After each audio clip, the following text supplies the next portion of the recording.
Greetings and welcome to the Reparenting Daily podcast. In this podcast, we'll dive deep into reparenting, exploring tools and resources to help us through our journey.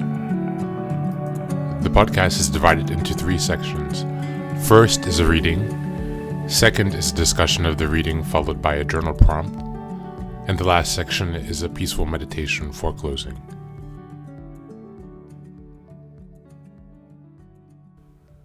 Today's reading comes from the Tao of Fully Feeling, Harvesting Forgiveness Out of Blame. In this section, we'll be discussing self-forgiveness and entrenched self-hate. The first quote: when working with forgiveness, start with things, little things. Don't defeat yourself by going for the hardest first. Stephen Levine. The second quote: despair is directly proportionate to the energy and substance used in the service of self-hate.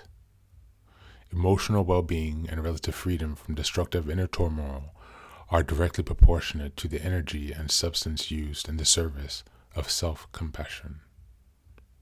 Theodore Rubin. In our efforts to cultivate self-forgiveness, most of us initially experience many failures and many regressions into toxic self-blame.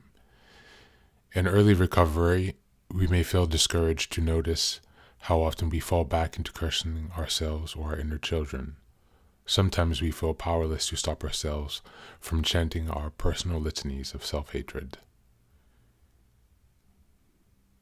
Here, as much as anywhere, we need to cultivate patience and self-forgiveness.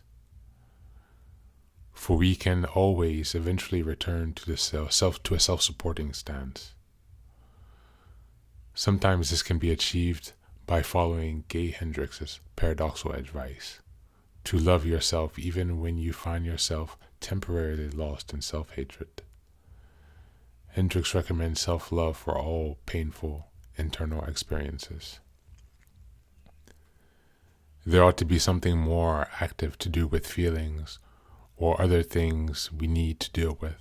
Loving yourself, though, seems to be one thing that we usually forget to do. And naturally, it is that one thing, if we don't do it, will bring us and our growth to a screeching halt. When you are feeling the impatience, that need to do something, try loving yourself for feeling that way. Then do the most loving thing you can imagine. Hating yourself for hating yourself is one of the most stalwart bastions of toxic shame. It is a process that quickly spirals downward into despair. We can also decrease self-hatred by aggressively refusing to attack ourselves, by blame shifting the blame of self-hatred from ourselves to those who taught us to loathe ourselves in the first place. Unfortunately, there are some occasions when nothing serves to rescue us from self-hatred. Sometimes our only resort is to follow Carl Jung's advice: batten down the hatches and weather out the emotional storm.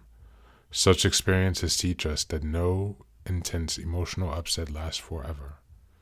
Indeed, we stay with the inner emotional turmoil as long enough to fully feel it.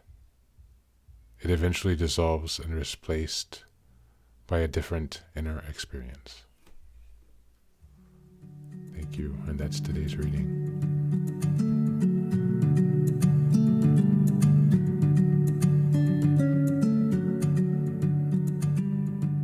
Self-hatred is a very tricky thing to deal with, even to admit to yourself and to see it in yourself.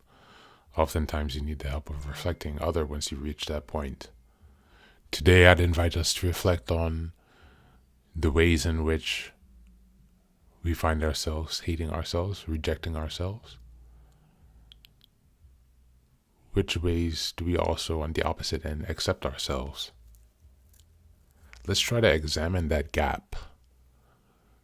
What is the gap between our expectation or our desire and the reality that causes the self-hate? What is this gap? Let's examine more closely the things that keep us held back, while also keeping in mind the things that keep us forward and give us strength. Balance is important. Thank you for joining us today.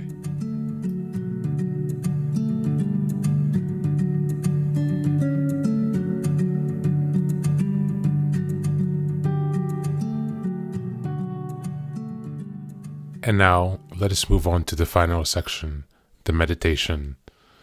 This is an unguided meditation.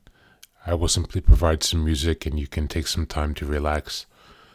Please feel free to choose a location and a place where you feel safe and where you can be undisturbed for the next 10 minutes. You can choose to be sitting down, standing, as you like, wherever you are most comfortable. Thank you for being here and enjoy the meditation.